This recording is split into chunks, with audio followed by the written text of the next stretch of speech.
A lot of people don't understand. They see us in these beautiful kepolas and flowers and they think we just put that on that day.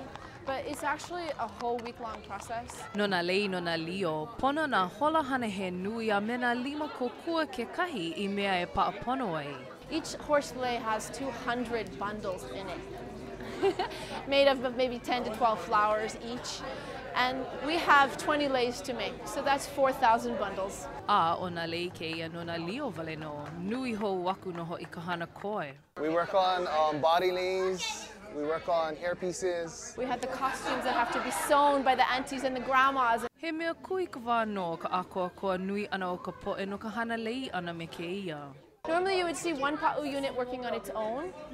Behind us, we have 4 units working together, which is really bringing back what pa'u is all about, working together. I like to see the Hawaiian people working together more often. Nui ka pihoi o ke ia mau mea hololio I ke kāko'o a kokua I ka holo pono o ke ia paikau I ka la'apopo mana ano a pau e pono ai. Kōkau kulana ma ka paikau ke ia puli a ke kanaka homa mai ke ki'o.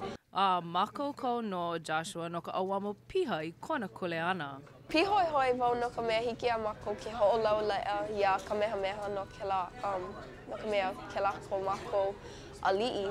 E loa ana no he hui pa'u e ku e lele ana no na mokopuni a pau I ke ia makahiki o iai o ka ho'olaulea ke ia e ho'omana'o iai ko ka mehameha nui ho'ohui ana I na mokopuni a pau ma lalo ana. I'm very happy to say we have all 8 islands represented, which has not happened for many years.